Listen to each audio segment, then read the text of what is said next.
Welcome, ladies. Barbara Chapmond, Hondo Texas, Cowgirls Get Goin for God. This is the part of the discipleship program 2010, and we are studying on this chapter on sin and where did it come from and why do we have to deal with it. And the videos for this lesson, the videos number 1 through 10 were videos where you see me live, and then now we have audios 11 through, and we're on starting, this is audio number 16. And as I said when I started this, this was going to be probably one of the longest lessons in the discipleship program because sin is a big, big subject. But you can see grace, God's grace and forgiveness in the midst of all this, and that's why it's so awesome if you can hang in there and go through this. So this is audio number 15, and we were talking about Adam having to work the ground. And this is going to be we're in Genesis, it's in the Matthew Henry commentary, and we're around Genesis 3:15 that we were sharing. And this is audio number 15, and let's see. Now I'm sorry, this is audio number 16, I apologize. We are on audio 16, and we are in Genesis 3 in verses talking about Adam having to work the ground.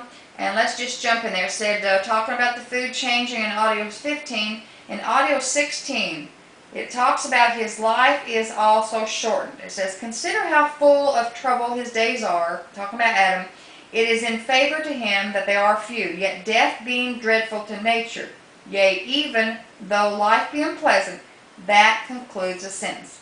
Thou shalt return to the ground out of which thou hast been taken, and thy body, that part of thee which was taken out of the ground, shall return to it again, for dust thou art.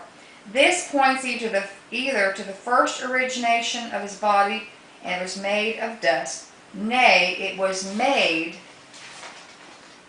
dust and will still go to dust, so that there are needed no more to recall the grant of immortality and to withdraw power which was put forth to support it, and that he would of course return to dust, or to the present corruption and degeneration of the mind.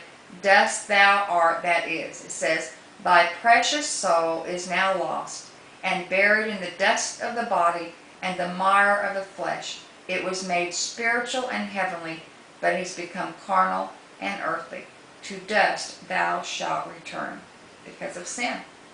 We must not go off from this sentence upon our first parents, which we are so nearly concerned in, and feel from to this day, till we have considered two things. We're going to consider two things now. This is Matthew in your commentary. Let's see what it's talking about considering here.